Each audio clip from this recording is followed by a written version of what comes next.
Matico Nigeria Limited, the importer and the exporter.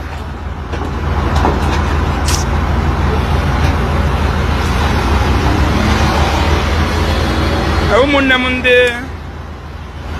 ndị na-ego wanye Belgium moto na-ekwu ya ọ batago anyị emeweghị offload. Matico Nigeria Limited one na moto na akwa anyị bụrụ moto anyị.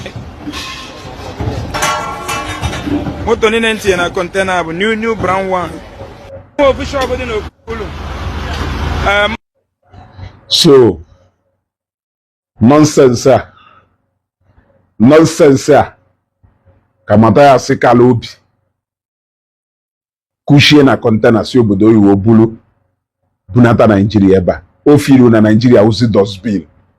O firu na South East wu dustbin. Ọ na-enyekwonu mkpọtụ mgbe ọ na-agwa jee park okwu.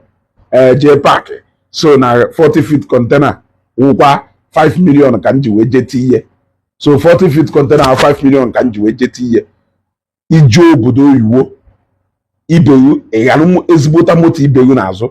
Ije zụọ moto 19012 moto lo lugard ha nyalụ. Moto ha nyalụ during the time anụlụ World War II ka World War gonu.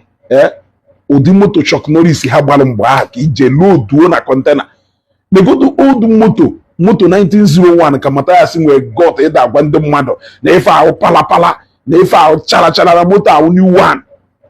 When last ka ịfụlụ ma ọ wụdụ ụmụ old model dafụ a ahada ebu ụdị ọkwa. Emarụzi ụmụ moto na-ebu ụdị ọkwa. Asị m ka mmadụ ifetu n'ime container. O rubbish a o jere obodo oyibo.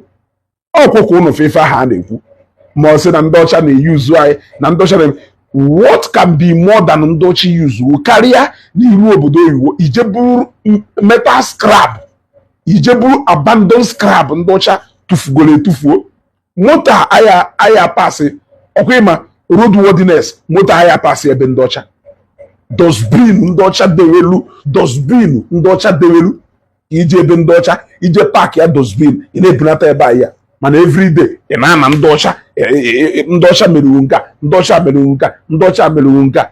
Ha yuzu anyị wee mee nke a yuzu anyị wee mee ife.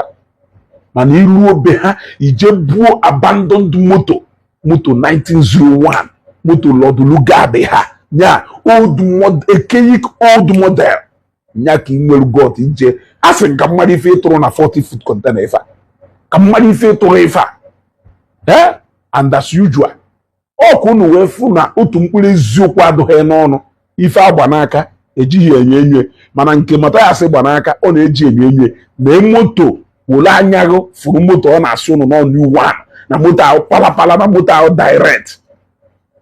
direct nekwa ụmụ chọkụ nwụrụ anwụ a na-ebusta mana nke ọ bụrụ ụmụ ife niile awụ ha na-akọsụ to increase the rate of accident ebe ya enwezi accident o jee ebe a jee mụwa ndị mmadụ amụ ebe ya eje na-ekponata ụmụ moto 1901 ụmụ moto 19 orogidi ụmụ moto adịrọzi fit to run in any road o wee wuruzie na South East ịma na ile adịrọ mma. Ụmụ moto ịma na dead trap ije na-ebunata ebe anyị na-elesi ụmụnne anyị ịzọ breki ofe eruo o jekwuchakọrọ ndị mmadụ maka ụmụ moto awụ in numbers ka ha na-egbu mmadụ. Ọ ka iwee fụ ọ nke a gosiri na ndị ọcha ị na-amanyere iwu senior brother ahụ ka ha wụ moto ha nyere na 1901 na 1903 nya ka ị nwere ike ije bunata pụta kịta na-amaketiri ndebe anyị dise moto na-agwa ha na moto ahụ chara na moto ahụ this one na moto ahụ this one. The leftover abandoned nke ha tụfuru nya wifi ije bute moto anya ụkpana ọ na-afịakwunu na offload 40 foot container ọ na-afịa ebe niile offload 40 foot container offload 40 foot container. Nwa m ife mmekwu ịghọtago nwere m ife mmekwu ajọsọ nsị ka ngosi ụnụ ana ọdụ onye ọwụ na kwugere 40 feet anyị agbafere n'elu ọbụshi o jebute ma ọ wụ daf old model na gbanyụọ biko